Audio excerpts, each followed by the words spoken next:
Assalamualaikum warahmatullahi wabarakatuh. Perkenalkan, kami dari mahasiswa Universitas PGRI Sumatera Barat, Fakultas Ilmu Sosial dan Humaniora dari Prodi Bimbingan dan Konseling. Kami dari sesi BK 24C.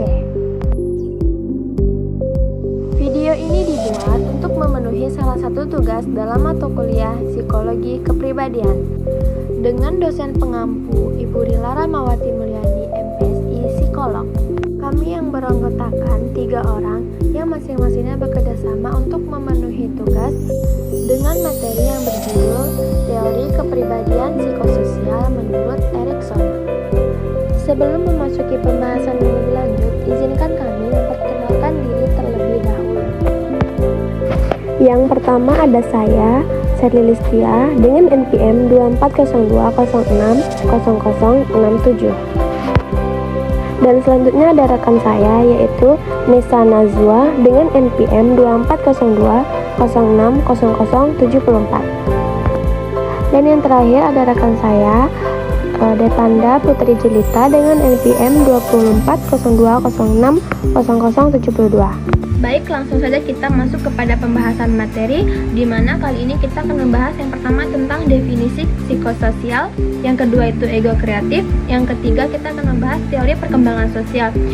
Dan selanjutnya materi yang akan kita bahas yaitu ciri kepribadian yang dinamis, produktif, dan juga matang. Yang terakhir yaitu tentang implikasi teori psikososial terhadap bimbingan dan konseling.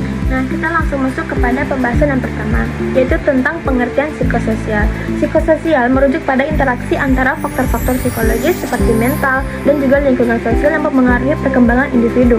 Erikson juga mengemukakan bahwa perkembangan kepribadian tidak hanya dipengaruhi oleh faktor internal, tetapi juga oleh interaksi sosial dan juga budaya yang dihadapi sepanjang hidupnya. Psikososial juga mencakup kepada konflik-konflik psikologis yang dialami seseorang dan dalam hubungan sosialnya. Adapun yang kedua yaitu tentang ego kreatif. Ego kreatif itu menurut Erikson merujuk pada bagian diri seseorang yang dapat berkembang dan menyesuaikan diri terhadap tantangan kehidupan. Ego ini muncul melalui pengalaman-pengalaman sosial yang dapat membentuk pola perilaku individu. Kreativitas dalam konteks ini tidak hanya berarti kemampuan seni atau inovasi, tetapi juga bagaimana seseorang menciptakan solusi baru untuk masalah hidupnya dan berkembang melalui peran sosial yang dihadapi. Yang ketiga yaitu tentang teori perkembangan psikososial.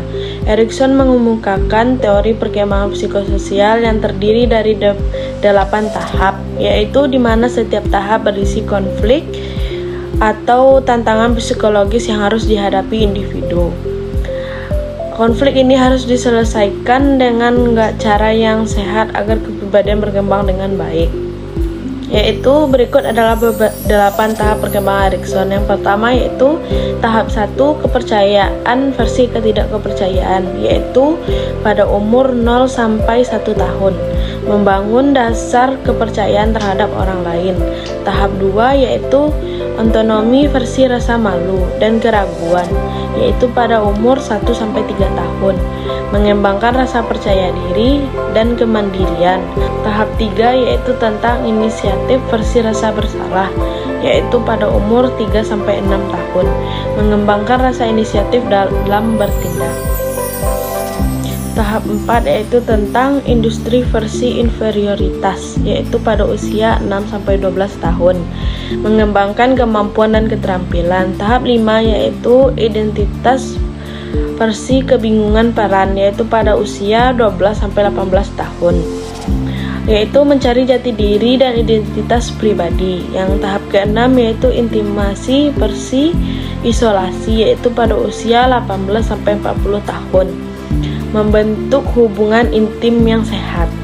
Tahap 7 yaitu tentang generativitas versi stagnasi, yaitu pada usia 40 sampai 65 tahun, yaitu menghasilkan kontribusi produktif bagi generasi selanjutnya.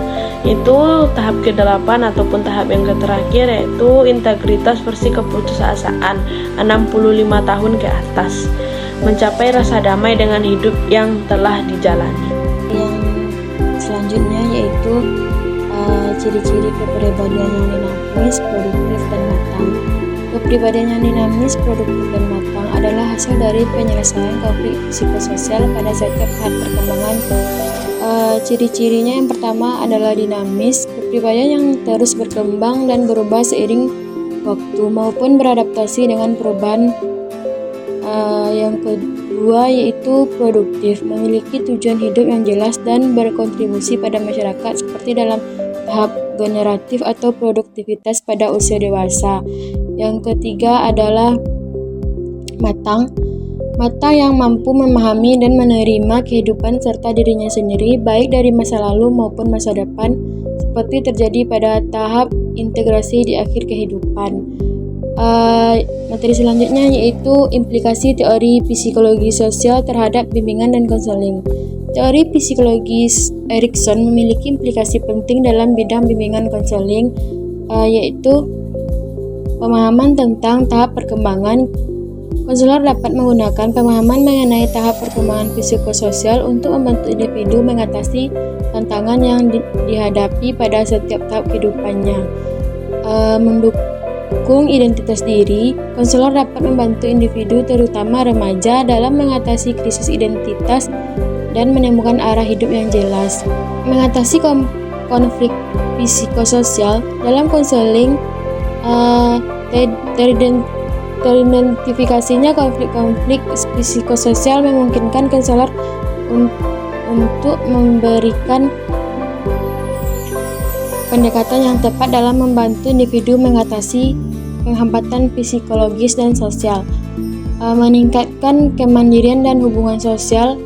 Bimbingan dapat membantu individu mengembangkan rasa percaya diri, kemandirian, serta kemampuan untuk membangun hubungan yang sehat sesuai dengan tahap-tahap perkembangan Erikson.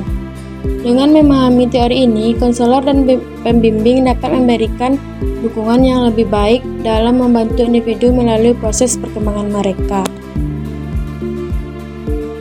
Dari pembahasan sebelumnya, jika seseorang tidak terpenuhi akan faktor-faktor perkembangan psikososialnya dari segi faktor genetik, pola asuh orang tua, maupun lingkungan sosialnya, seseorang tersebut akan mengalami masalah psikososial atau juga yang disebut dengan gangguan psikososial.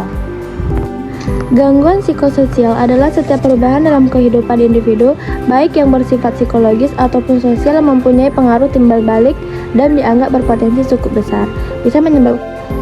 Biasanya, masalah psikososial yang terjadi pada remaja yaitu ada depresi, perubahan psikoseksual, pengaruh teman sebaya, perilaku beresiko tinggi, bahkan sampai kegagalan pembentukan identitas.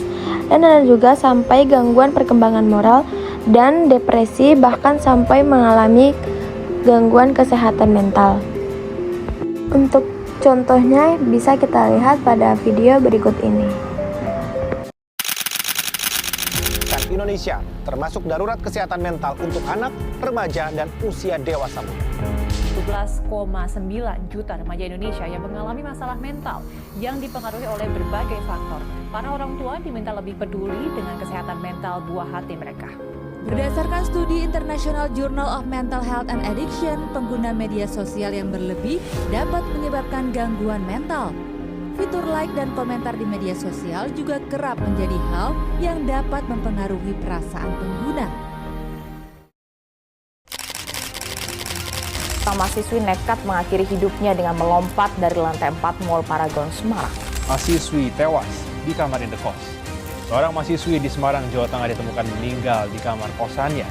Saat olah TKP ditemukan sepucuk surat yang ditulis oleh korban.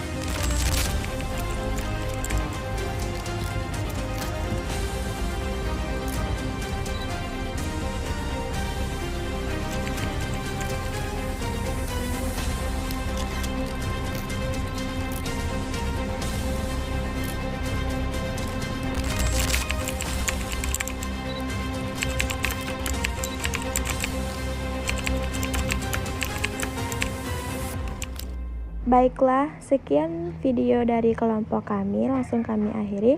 Assalamualaikum warahmatullahi wabarakatuh.